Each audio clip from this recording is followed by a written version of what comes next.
Experiment करने वाले हैं और उस एक्सपेरिमेंट का नाम है स्वनिर्मित ओपन ट्यूब मैनोमीटर। क्या है? स्वनिर्मित ओपन ट्यूब मैनोमीटर। आप इस उपकरण को देख रहे होंगे कि इसमें एक ये लकड़ी का कार्डबोर्ड लगा है, इसी के साथ में पाइप नली है ये वाली, और इधर घूम के और इधर आई है। तो ओपन देखो दोनों तरफ से है, ओपन है ठीक। इसका नाम है ओपन ट्यूब मैनोमीटर, ठीक। और इससे हम क्या ज्ञात करेंगे? इससे हमें अधिक दाब को ज्ञात करना है। अब अधिक दाब कहां होता है, क्या होता है, तो इसको हमें पढ़ना है। तो बच्चों सबसे पहले आप ये बताइएगा कि जैसे मान लो कि आपके हाथ में बलून है, ठीक है। अगर ये बलून है और इसको हमें फुलाना है तो हमें क्या करना होगा? वायु क्या करें? वायु भरनी पड़ेगी। सभी सहमत हैं? तो लो भाई, मैंने मुंह खोल दिया, वायु आ जाए। आसपास वायु है, अच्छा हवा भरनी है। अब आपने सही बात कही कि हवा भरनी है, तो हमें इसके अंदर हवा भरने के लिए या तो कोई पंप हो, जैसे मार्केट में नहीं वो पंप रखते हैं, कुछ करी और बोले ले खुलाए। लेकिन अब वो मेरे पास नहीं है, तो हम विकल्प अपना यूज कर रहे हैं। विकल्प क्या है? मुंह से। तो मुंह से हम क्या करते हैं? श्वास को अंदर करते हैं और बाहर करते हैं। तो एक श्वास जो अंदर जाती है और प्रश्वास जो बाहर आती है, तो उस प्रश्वास से हम इसको भरेंगे। तो हम इसमें क्या भरेंगे? हवा। चलो भरते हैं।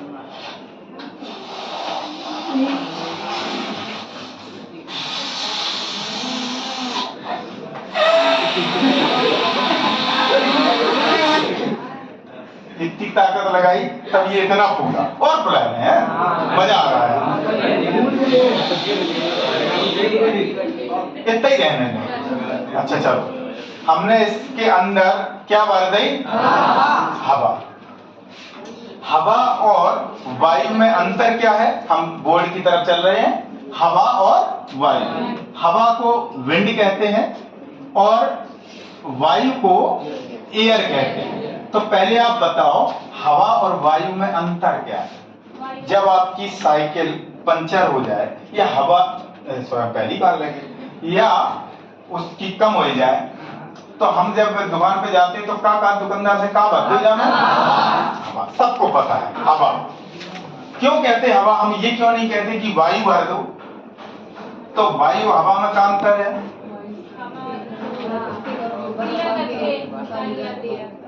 क्या हवा क्रिया करके निकाली जाती? आप क्या करें? अच्छा बल लगा के, अगर हम बल लगा के करें तो ऐसा हो जाए। इसमें भी हमने मुंह से बल लगाया होगा इसके, है? अच्छा तो इसका मतलब है कि बल कोई चीज है, ठीक।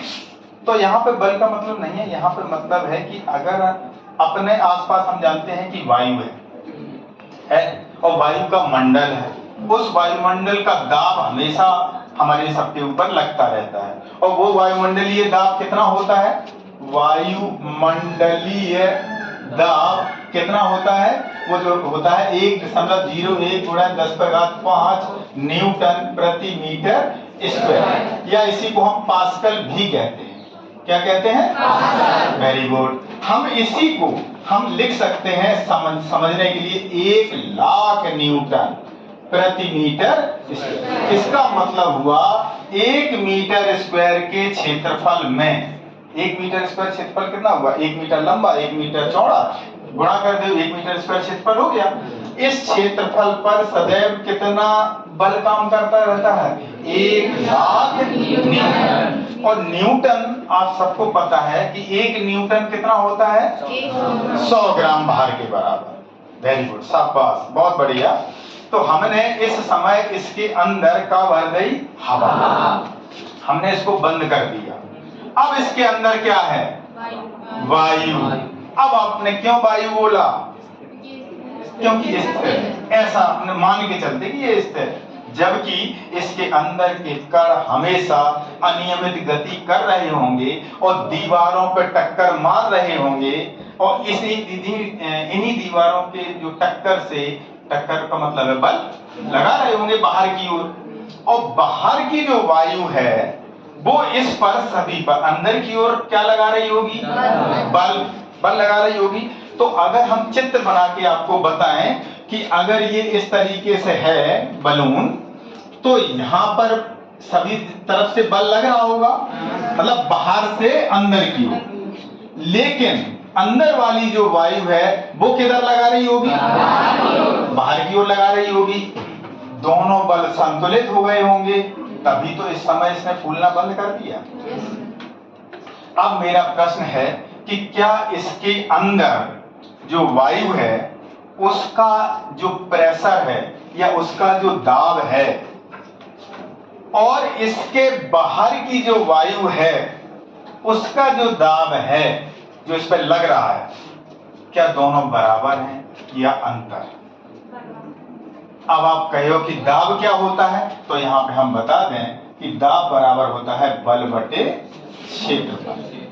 अगर जिसका मतलब ये हुआ कि अगर क्षेत्रफल एक है, एक को मतलब एकांक है, तो एकांक क्षेत्रफल पर जितना बल लग रहा है उसे हम दाब कहेंगे।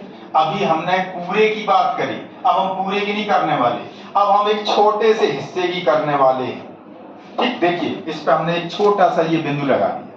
ठीक, इस छोटे से हिस्से पर, छोटे से बिंदु पर हम इसको एकांक क्षेत्रफल अगर कह दें, मान लेते हैं, तो इस पर जितना बल लग रहा होगा उसे हम क्या कहेंगे, दाब। ठीक, इसका मतलब अगर हम मान लो कि इस बिंदु पर हैं, तो इस बिंदु पर बाहर से वायुमंडलीय दाब लग रहा होगा। मान लेते हैं कि वो वायुमंडलीय दाब कितना है, P0 या P0 लग रहा है इस बिंदु पर, और इस बिंदु पर अंदर से जो वायु है अंदर से वो भी लगा रही होगी, उसका दाब हमने मान लिया, यहां पर लिख दें, उस पर कितना दाब लग रहा है, P1। ठीक, मान लेते हैं। अब आप हमें ये बताइएगा कि इस बिंदु पर बाहर से भी लग रहा है और अंदर से भी लग रहा है, तो क्या बाहर और भीतर दाब समान है, समान है, हाँ या ना? नहीं। इसका मतलब किधर ज्यादा है किधर कम, अंदर ज्यादा है। क्या क्यों लगता है आपको कि अंदर ज्यादा है, क्यों लगता है आपको कि अंदर ज्यादा है? आपको लगता भी है कि इसमें अंदर ज्यादा है, क्यों लग रहा है कि ज्यादा है? फूला हुआ है इसलिए, इनका मानना है कि फूला है इसलिए जो है इसके अंदर ज्यादा है। ठीक है, अच्छा अगर हम इसका मुंह खोल लें, मान लो थोड़ी देर के लिए मान लेते हैं कि बाहर जितना है उतना ही भीतर है, मान लेते हैं अगर हम मुंह खोल लें तो इससे अंदर से वायु बाहर निकलेगी या बाहर की वायु अंदर जाएगी, बाहर की अंदर जाएगी,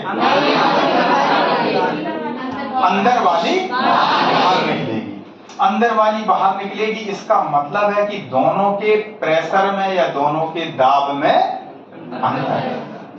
भाई जिधर दाब ज्यादा है उधर से किधर की ओर जाएगी, कम दाब की ओर। ठीक, वेरी गुड। तो इसका मतलब अंदर ज्यादा है, लेकिन अंदर आया ज्यादा कहां से, बाहर भी वायु अंदर भी वायु, तो फिर ये प्रेशर बढ़ कैसे गया अंदर? तो सुनो, अब हम इसको चित्र पे पुनः समझ रहे, कोशिश करो। जैसे मान लो इस बिंदु पर आप हैं, इसी बिंदु पर बात कर रहे हैं, इसके सरफेस की बात कर रहे हैं। इस सरफेस पर आप देख रहे होंगे कि इस बिंदु पर एक बल स्पर्श रेखा की दिशा में इधर की ओर लग रहा होगा, क्योंकि आप जान रहे हैं कि इसकी जो मेम्ब्रेन है, इसकी जो लेयर है, परत है गुब्बारे की, वो क्या कर रही होगी, खींच रही होगी, सबको खींच रही होगी, और खिंचाव के कारण से इधर एक बल लग रहा होगा, कोई बल, इसकी स्पर्श रेखा की दिशा में इधर कोई बल लग रहा होगा, लग रहा होगा। अब इस F के दो कंपोनेंट हमने पढ़े हैं, जिसका हेडिंग पड़ा है वेक्टर का वियोजन। उस वेक्टर के वियोजन में दो घटक होते हैं, कौन कौन से? एक क्षैतिज घटक और एक ऊर्ध्वाधर। क्षैतिज घटक होता है वो कॉस में होता है, ऊर्ध्वाधर घटक वो साइन। तो इसमें से एक कंपोनेंट हमने मान लिया ये वाला क्षैतिज वाला, और एक मान लिया अंदर की ओर इसके कारण। और इस तरफ के कारण देखें तो एक कंपोनेंट उसका ये मान लिया और दूसरा कंपोनेंट उसका भी अंदर की ओर मान लिया। तो अंदर की ओर वाले जो कंपोनेंट हैं वो सब इसी दिशा में है, तो सब जुड़ जाएंगे, जुड़ जाएंगे। जो इधर उधर कंपोनेंट है ये परस्पर विपरीत दिशा में है। कैसे विपरीत दिशा में? जैसे ये मेम्ब्रेन है, इसका इधर का कंपोनेंट, इधर का कंपोनेंट, इधर इधर इधर। अब ये क्या करेंगे, जो इधर वाला होगा वो इधर वाले को कैंसिल कर देगा, इधर वाला है वो इधर वाले को कैंसिल कर देगा। कहने का मतलब है इनके जितने भी क्षैतिज घटक हैं वो कैसे हो जाएंगे? निरस्त, कैंसिल आउट हो जाएंगे। कौन से बचे? अंदर वाले। तो अंदर वाला जो फोर्स है पर यूनिट एरिया पर, वो एरिया हमने ए मान लिया, तो इतना दाब अंदर की ओर लग रहा है। इसका मतलब ये हुआ कि कुल दाब जो P नॉट है और प्लस F बटे A है, ये बराबर काहे के है? P1 के, P1 के। तो P1 की वैल्यू P0 तो है ही है, प्लस इतनी और अधिक है देख समीकरण में दिख रहा होगा, इतनी अधिक है, तो इतना ही दाब इसके अंदर अधिक है। अब जब इतना अधिक है हमने आपको बता दिया और आपने भी मान लिया कि इसके अंदर इतना दाब अधिक है। अगर आपसे कहा जाए कि इस दाब की गणना करो कि कितना है, तो उसके लिए हम एक यंत्र का उपयोग करते हैं। क्या नाम बताया? Open tube manometer. क्या नाम बताया? Very good. तो हम एक बच्चे से चाहेंगे वो याद है। बेटिया तुम आ जाओ, यहाँ तुम आओ। इसको इसलिए कि ये जो है पीछे वाले को दिख नहीं रहा। पहले तुम इसे पकड़ो, पकड़ी रही हो, निकल ना जाए आवाज, है ना? तो जादू वाले नहीं हो, बोले सांप मेरे निकल ना जाए, पकड़ लो थैला, और जो ही थैला पकड़ो सोई सांप एकदम फुट न करे, है ना? सोई छोड़ छाड़ के भागते हैं, है ना? तो ऐसा इसमें भी हमने कुछ कर दिया है जादू। तो ये है मेरे पास एक बच्चे की हमें तलाश है, कृपया आ जाए, आ जाओ, इधर आओ, यहाँ इसको पकड़ो, पकड़ लिया। देखो ये मेरे पास एक है, क्या है, इसमें होना चाहिए था पानी भरने के लिए, मेरे पास एक इंजेक्शन था, कहाँ चला गया? खोई लो, क्या ऐसे डायरेक्ट अगर हम भरें, लेकिन छूना नहीं चाहिए, अगर डायरेक्ट भरें तो क्या ऐसा संभव है?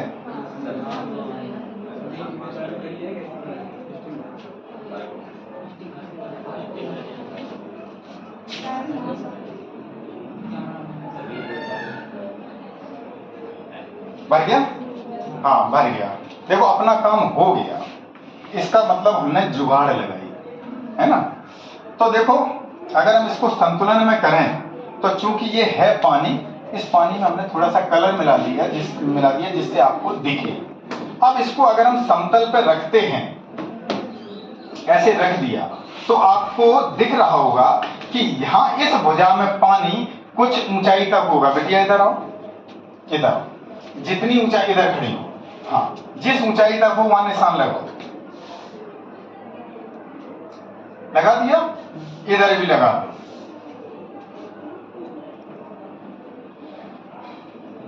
लगा दिया इन्होंने निशान यहां तक, ठीक है? अब इसको पकड़ो, ठीक है? ऐसे पकड़े रहना, बलून हमें दो। अब हम क्या करते हैं, इस बलून को किसी एक भुजा पर इसको हम फिट करते हैं। जब फिट करेंगे क्या हो सकता है? पानी बाहर निकल जाए। ये मैं इस तरह इस भुजा में लगाया तो इसी भुजा पे निकल जाएगा। अच्छा दूसरी वाली, इसका मतलब इसकी जो एयर है वो दाब डालेगी किस पर? ट्यूब के, इसके ट्यूब में जो पानी है उस पर। इस समय चूंकि दोनों नलियां खुली हैं तो इस पॉइंट पे जो प्रेशर है और इस पॉइंट पे जो प्रेशर है कितना है? वायुमंडलीय दाब के बराबर। लेकिन हम क्या करते हैं बेटिया, पकड़ो, इसकी एक भुजा पे हम बलून को बांधते हैं। बांधने का मतलब उसमें फंसा देते हैं, और जब आप काम को बड़े उसमें करें तो जल्दी होता नहीं है ना। कर दिया, क्या कुछ परिवर्तन हुआ पानी के लेवल में? अब आप इधर आओ, थोड़ा इधर आओ, और हम चाहेंगे कि सबको दिखे। क्या आपको इस भुजा में कुछ परिवर्तन दिख रहा है? इधर वाले में भी परिवर्तन दिख रहा होगा। इधर नीचे गया है और इधर, अब इधर कितना ऊपर गया है? जितना इधर ऊपर गया होगा उतना इधर नीचे गया होगा। तो हम एक तरफ का नाप लेते हैं। बिटिया इसमें से स्केल निकालो, बहुत बढ़िया, नापो। आप भी आओ, देखो कहाँ नाप रहे हैं। इधर आओ, इधर आओ, जैसा है इधर। हाँ अब नापो, तुम कहाँ? इधर। आपको क्या नापना है? ये जहां से निशान लगाया है, तुमने लगाया बेटी, इधर जहां पे निशान लगाया है उस निशान से देखो कहां लगा है। जीरो वहीं होना चाहिए स्केल का, स्केल का जीरो।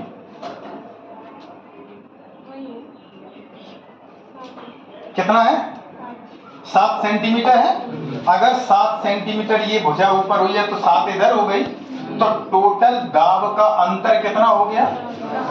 7 दूनी 14 सेंटीमीटर का दाब का अंतर हुआ, मतलब ऊंचाई में। ठीक है, चलो अब मैंने क्या किया, इसको निकाल लिया, थोड़ी हवा भी निकाल दी। बैठो, धन्यवाद बेटा। 14 याद रखना, हवा निकाल दी। क्या अब भी इसके अंदर का दाब ज्यादा होगा? नहीं, कम हो गया होगा। भाई कितना भी कम करते जाओ, अगर अंदर की वायु बाहर निकल रही है इसका मतलब अंदर प्रेशर पहले से कम हो सकता है, लेकिन अंदर वायु का दाब ज्यादा होगा। तो ठीक है बच्चों, अब हम चलते हैं बोर्ड की ओर। खास तौर से कुछ समझने के लिए क्या कि हमें इतना तो आप समझ गए कि अंदर दाब ज्यादा है, लेकिन कितना ज्यादा है इसको गणना करने के लिए हमने जो ओपन ट्यूब मैनोमीटर लिया, इस ओपन ट्यूब मैनोमीटर में जो H है वो कितनी निकली? 14। टोटल जो ऊंचाई का अंतर था पानी के लेवल का वो कितना था? Very good. अगर हम इस 14 सेंटीमीटर के मीटर बनाए तो क्या करने पड़ेगा? 14 गुणा 10⁻2 का गुणा करना पड़ेगा, तो कितने हो गए? मीटर। ठीक, और इसमें हमने क्या भरा है इसकी पाइपलाइन में? पानी जब भर दिया है तो पानी का जो घनत्व होता है वो घनत्व रो होता है, वो कितना होता है? 1 गुणा 10⁻3 किलोग्राम प्रति मीटर क्यूब, इतना घनत्व होता है। ठीक, और जो इस पर पृथ्वी का गुरुत्वीय त्वरण काम कर रहा है स्मॉल g, ये कितना काम करता है? 9.8। लेकिन हम इसको गणना को सरल थोड़ा सा बना लेते हैं, तो हम 10 मान लेते हैं कि 10 मीटर प्रति सेकंड स्क्वायर। अब अगर हमें दाबांतर निकालना है, काहे का दाबांतर? गुब्बारे और गुब्बारे के बाहर का। इस दाबांतर को पता करने के लिए हमें दाबांतर यहाँ पे भी पता करना पड़ा, क्योंकि हमें दोनों की हाइट को पता कर लिया। तो यहाँ पर हमें क्या पता करना है? गेज दाब। इसे गेज दाब बोलते हैं, जो कि बराबर होता है P माइनस P0 के। P0 मतलब वायुमंडलीय दाब होता है। तो ये जो कितना होगा, ये होगा H रो G। H का मान कितना है? 14 गुणा 10⁻2, और G रो का मान कितना है? 1 गुणा 10⁻3, और G का मान कितना है? तो 10 पे हम 1 घात मान लें, तो 3 घात है और 1 घात 4 घात। 4 में से 2 घातें कम कर दो माइनस वाली, तो क्या घात बची? 2। इसका मतलब आपकी वैल्यू आई 14 गुणे 10 पे घात 2, और दाब क्या होता है? न्यूटन प्रति मीटर स्क्वायर, या इसी को हम क्या कहते हैं? पास्कल। तो 10 पे घात 2 को हम कितना लिख सकते हैं? 100 लिख सकते हैं। 14 का गुणा 100 में करो, कितना है? इसका मतलब 1400 पास्कल का दाब बलून के अंदर ज्यादा था। कितना दाब ज्यादा था? 1400 या 1400 न्यूटन प्रति मीटर। पहली बार शायद इस चीज को आपने किया होगा। कैसा लगा आपको? अपने लिए एक ताली बजा लो एक बार। धन्यवाद।